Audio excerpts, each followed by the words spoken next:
Biology ક્લાસમાં આપ સર્વેનું સ્વાગત છે। આજનો આપણો ટોપિક છે મૂળના રૂપાંતરણો।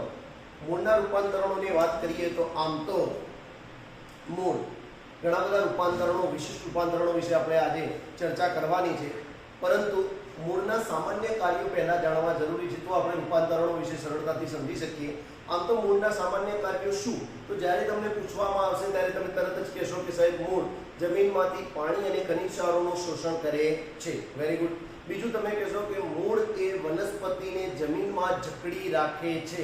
વેરી ગુડ, એ પણ સરસ સામાન્ય કાર્ય છે। પરંતુ વનસ્પતિઓની અંદર મૂળ કેટલાક વિશિષ્ટ કાર્યો પણ કરે છે, જેની આપણે આજે ચર્ચા કરવાની છે।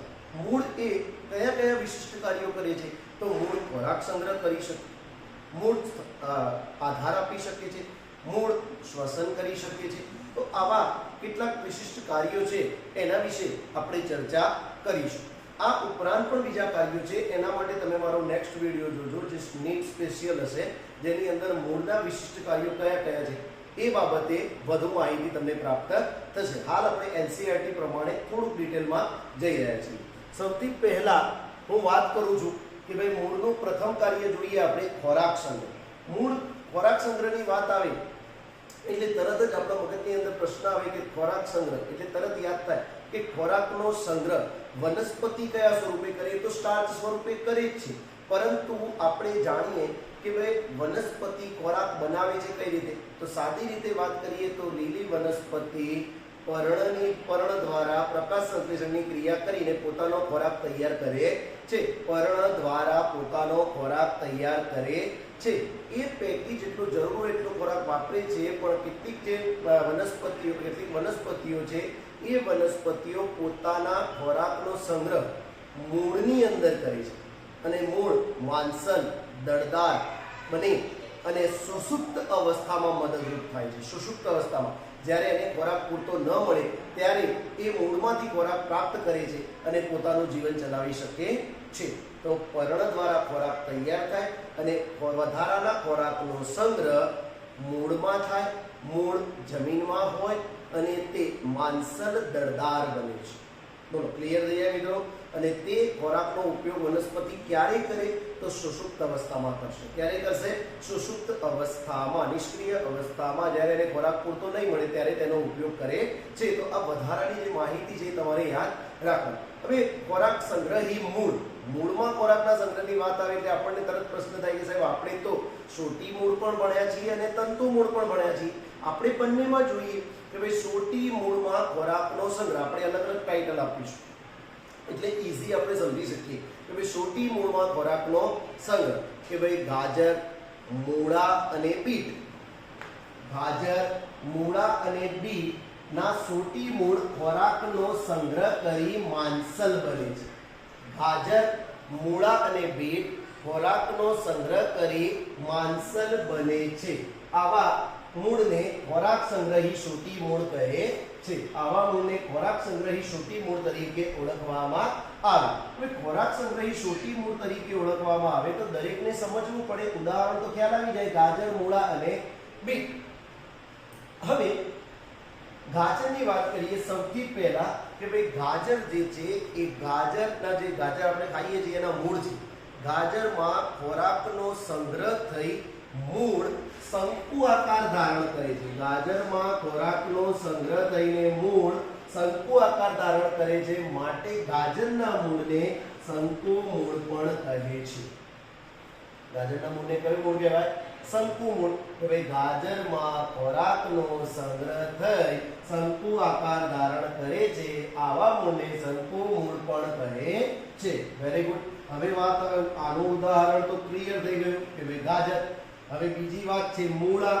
અહીંયા તમે હું લખી જ દીધું છે કે ભાઈ મૂળા, તો કે મૂળામાં શું થાય, તો કે મૂળામાં ખોરાકનો સંગ્રહ કરી તે ત્રાક આકાર ધારણ કરે છે। કયો આકાર?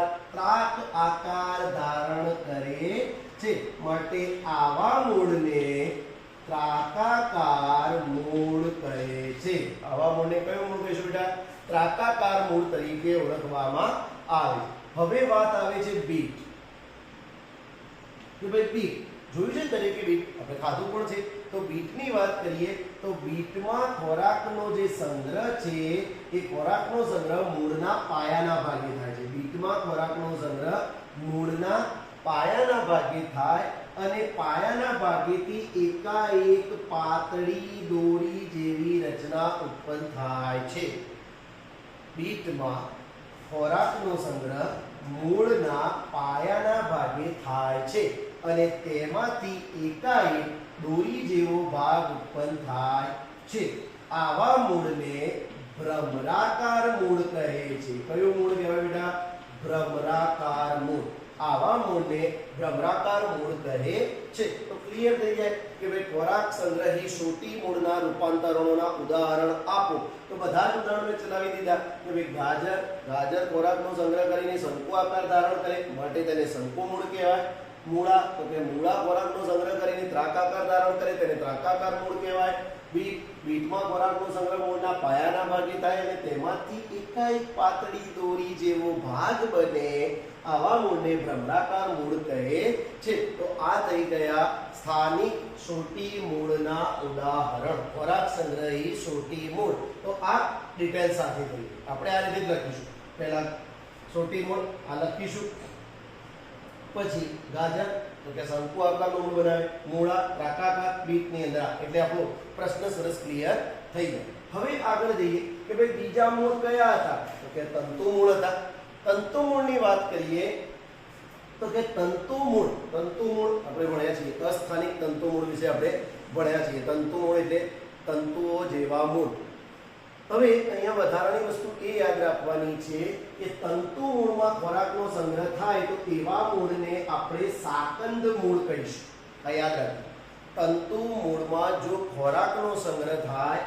તો એવા મૂળને આપણે સાકંદ મૂળ કહીએ છીએ એવા મૂળને કયા મૂળ કહીશું આપણે સાકંદ મૂળ હવે શક્કરિયાના વેલા જે શક્કરિયા છે એ શક્કરિયાના વેલામાંથી ઉદ્ભવતા આ શક્કરિયાના વેલા છે અને આ વેલામાંથી આ તંતુઓ છે આવા તંતુઓ બધે હોય એટલે શક્કરિયાના વેલામાંથી ઉદ્ભવતા અસ્થાનિક તંતુ મૂળ ખોરાકનો સંગ્રહ કરે છે અસ્થાનિક તંતુ મૂળ ખોરાકનો સંગ્રહ કરી કદમાં મોટા બને અને ફૂલે કેટલા શબ્દો યાદ રાખવાના છે 3 શક્કરિયાના વેલામાંથી ઉદ્ભવતા અસ્થાનિક તંતુ મૂળ ખોરાકનો સંગ્રહ કરે મોટા બને અને ફૂલે તો આવા મૂળને શું કહીશું સરળ સાકંદ મૂળ કહીશું આ યાદ રાખવાનું બેટા બધી વસ્તુઓ નથી પણ આપેલી નથી પણ આપણે યાદ રાખો આવા મૂળને સરળ સાકંદ મૂળ તરીકે ઓળખવામાં આવે છે પ્રશ્ન પૂછાય કે સરળ સાકંદ મૂળનું ઉદાહરણ આપો તો ઉદાહરણમાં શું આવશે આનું ઉદાહરણ કયું આવશે શક્કરિયા કયું ઉદાહરણ આવશે શક્કરિયા ચલો ખબર પડી જાય કમ્પ્લીટ બીજું કે ભાઈ બીજા કેટલાક ઉદાહરણો એમ કીધું છે આપણી બુકમાં ભાઈ બીજા કેટલાક ઉદાહરણો આપણે જોઈએ કે ભાઈ ઉદાહરણ તરીકે સતાવરી આ વનસ્પતિનું નામ છે અને ડહાલિયા આ સતાવરી અને ડહાલિયામાં ખોરાકનો સંગ્રહ જે મૂળમાં થાય એ મૂળ ગુચ્છામાં આવે છે અહીંયા તમે જુઓ એક જ છે તંતુ અને આ બધા મૂળ એક જ જગ્યાએ ગોઠવાયેલા છે આ ગુચ્છામાં ગોઠવાયેલા છે કેવા ગોઠવાયેલા છે ગુચ્છામાં જોવાય છે આ ગુચ્છામાં છે ડહાલિયા અહીંયા જુઓ દરેક તંતુ પર એક એક પણ અહીંયા જુઓ તો મૂળ કેવા ગોઠવાયેલા છે ગુચ્છામાં કહેવાય ગુચ્છામાં ગોઠવાયેલા હોય છે તો આવા મૂળને આપણે ગુચ્છાદાર સાકંદ મૂળ કહીશું કયા મૂળ કહીશું બેટા ગુચ્છાદાર સાકંદ મૂળ તરીકે ઓળખવામાં આવે છે તો બીજા ઉદાહરણ થઈ ગયા કે ગુચ્છાદાર સાકંદ મૂળના ઉદાહરણ આપો એટલે કે તંતુ મૂળ કયા તો સતાવરી અને ડહાલિયા એટલે ટૂંકમાં આપણને એમ પૂછાય કે તંતુ મૂળ ના ખોરાક સંગ્રહી તંતુ મૂળના ઉદાહરણ આપો તો આપણે આપી શકીએ કે ભાઈ એક તો શક્કરિયા સતાવરી અને ડહાલિયા પણ આપણને અલગ કરવાનું કહે તો આપણને ખબર હોવી જોઈએ કે શક્કરિયા એ સરળ સાકંદ મૂળ છે જ્યારે સતાવરી અને ડહાલિયા એ ગુચ્છાદાર સાકંદ મૂળ છે કેમ કે તેમાં ખોરાકનો સંગ્રહ ગુચ્છા સ્વરૂપે મૂળમાં થાય છે મતલબ કે તેમાં જે મૂળ છે મૂળમાં ગુચ્છા સ્વરૂપે ખોરાકનો સંગ્રહ થાય છે તો આપણો આ પ્રથમ ટોપિક ક્લિયર થયો ખોરાક સંગ્રહી મૂળ મૂળના વિશિષ્ટ કાર્યોમાં, વિશિષ્ટ રૂપાંતરોમાં, મૂળના રૂપાંતરોમાં પહેલું ભણ્યા આપણે ખોરાક સંગ્રહ.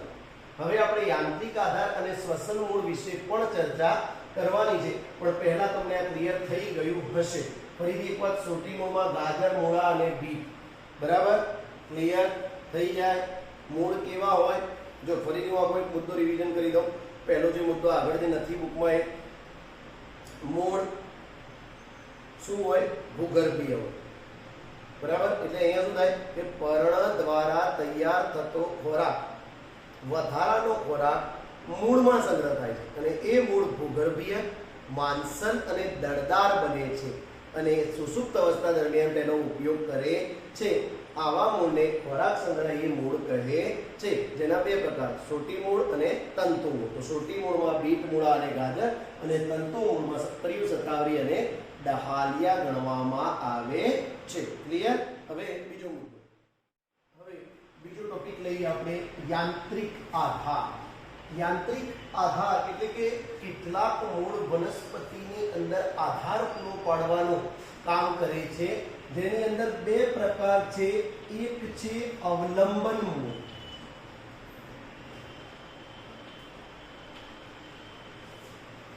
અને બીજા છે સ્તંભ મૂળ. આપણે હાલની અંદર યાંત્રિક આધારની વાત કરી રહ્યા છીએ કે ભાઈ અવલંબન મૂળ અને સ્તંભ મૂળ. જોઈએ કે ભાઈ જે મકાઈ અને શેરડી જેવી વનસ્પતિઓ છે, એ મકાઈ અને શેરડી જેવી વનસ્પતિઓમાં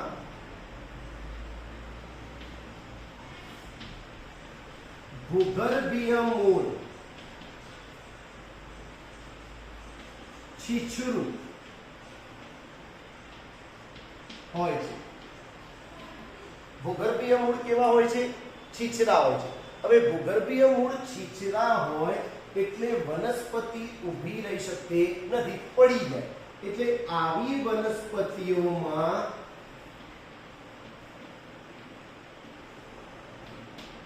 જમીનની નજીક પ્રકાંડ પર આવેલી ગાંઠમાંથી મૂળ ઉત્પન્ન થાય. કેવા મૂળ ઉત્પન્ન થાય? તો કે અસ્થાનિક મૂળ ઉત્પન્ન થાય. અસ્થાનિક મૂળ ઉત્પન્ન થાય અને આગળ વધી જમીનમાં પ્રવેશી વનસ્પતિને આધાર આપે. વનસ્પતિને શું આપે? આધાર. તો ઉદાહરણ કયા થયા? મકાઈ અને શેરડી. આવી વનસ્પતિમાં ભૂગર્ભીય મૂળતંત્ર કેવા હોય? છીછરા. એટલે આવી વનસ્પતિઓમાં જમીનની નજીક, હવે સમજાવું તમને, તમને થાય કેવી રીતે, તો માની લઈએ કે આ છે આપણું મકાઈ નો પ્રકાર, આ છે જમીન અને આ છે એના મૂળ, જે રેગ્યુલર મૂળ હોય. એ મૂળ કેવા છે? તો કે આ મૂળ છે છીછરા, એટલે વધુ ઊંડા નથી, એટલે એને આધારની જરૂર પડે. અને આ છે એના પર આવેલી ગાંઠો, તમે આવી જોઈ હશે, એના પર આવેલી ગાંઠો. તો શું કહે છે? આવી વનસ્પતિમાં જમીનની નજીક રહેલી પ્રકાંડ પર આવેલી ગાંઠમાંથી મૂળ ઉત્પન્ન થાય. અસ્થાનિક મૂળા થયા, આ થયા, અને તે ત્રાંસા આગળ વધી જમીનમાં પ્રવેશે છે. ત્રાંસા આગળ વધી જમીનમાં પ્રવેશે છે. આવા મૂળને અવલંબન મૂળ કહે છે. આવા મૂળને કયા મૂળ કહેવાય? અવલંબન મૂળ તરીકે ઓળખવામાં આવે છે, જેનું કાર્ય શું છે? તો યાંત્રિક આધાર. એટલે અહીંયા લખી શકીએ આપણે કે ભાઈ કાર્ય શું છે? તો કે યાંત્રિક આધાર આપે છે। યાંત્રિક શું આપે છે? આધાર આપે છે। ચલો ખ્યાલ આવી જાય કે ભાઈ મકાઈ અને શેરડી જેવી વનસ્પતિઓમાં ભૂગર્ભીય મૂળ છીછરું હોય છે, એટલે આવી વનસ્પતિમાં જમીનના નજીક રહેલી પ્રકાંડ પર આવેલી ગાંઠમાંથી અસ્થાનિક મૂળ ઉત્પન્ન થાય છે। તે આગળ વધી જમીનમાં પ્રવેશે છે અને વનસ્પતિને આધાર આપે છે। ક્લિયર થઈ જાય? ખબર પડી જાય? એકદમ સિમ્પલ। હવે સેકન્ડ સ્તંભ મૂળ કે ભાઈ વડની અંદર વાત કરીએ તો કે વડની અંદર વાત કરીએ તો વડના જે મૂળ છે, વડ ખૂબ મહાકાય હોય છે, વિશાળ હોય છે, આપણે જાણીએ છીએ। એટલે વડના જે મૂળ છે એ વડના મૂળ સજ્જડ પકડ ધરાવે છે। નંબર 1, વડના મૂળ કેવી પકડ ધરાવે છે? સજ્જડ પકડ ધરાવે છે।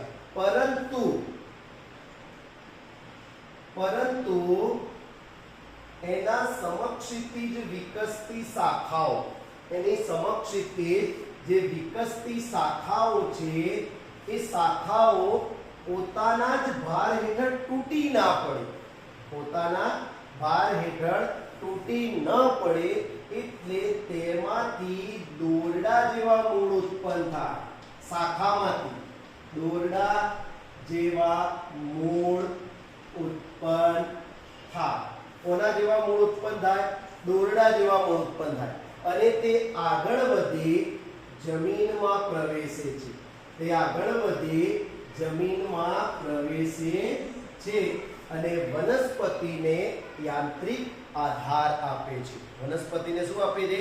યાંત્રિક આધાર આપે છે। વનસ્પતિ વડની અંદર મૂળ કેવા છે? સજ્જડ, પરંતુ તેના સમક્ષિતિજ વિકસતી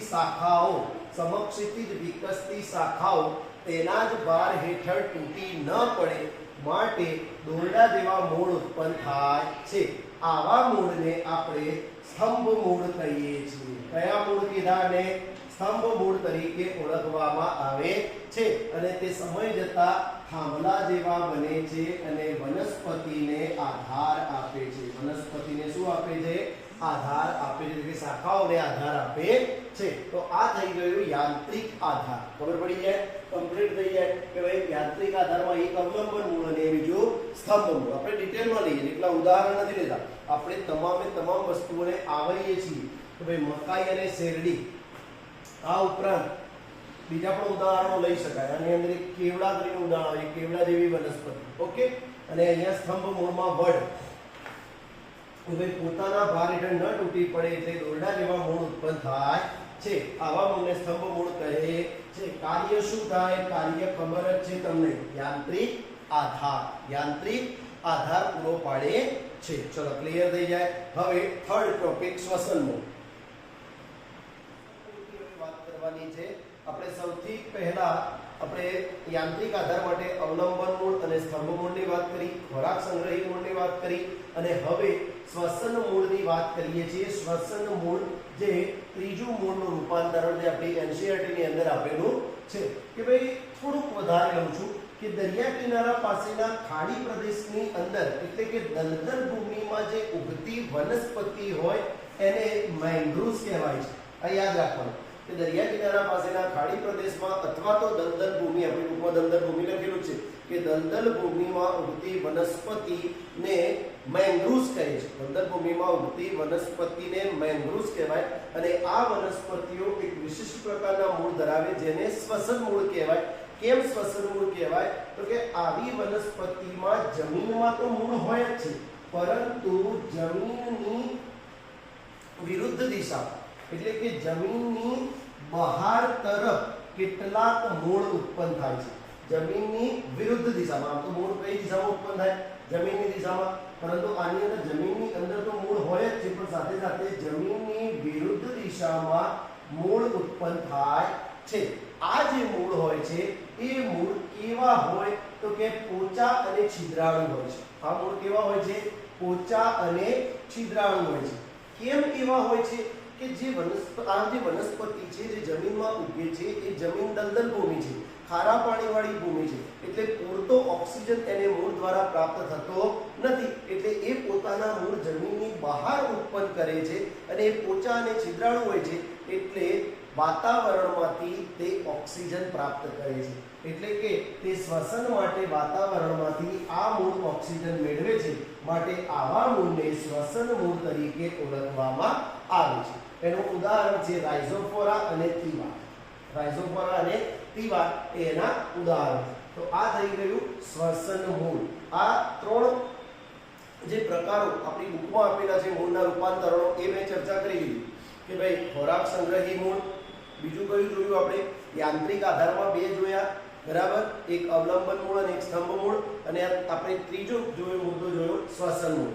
આ ઉપરાંત બીજા કેટલાક મૂળના રૂપાંતરણો છે જે હું મૂળનું આ ટોપિક પૂરો થશે એટલે આના પછી જે વિડીયો આવશે એ સ્પેશિયલ નીટ માટે આવશે, એટલે કે એનસીઈઆરટી માં એટલે કે બુકમાં નથી તે સિવાયની વાત કે જે આપણે નીટ માટે જરૂરી છે. તો જોતા રહેજો, ચેનલને સબસ્ક્રાઇબ કરજો અને કોઈ પણ અગવડ હોય તો કોન્ટેક્ટ કરજો.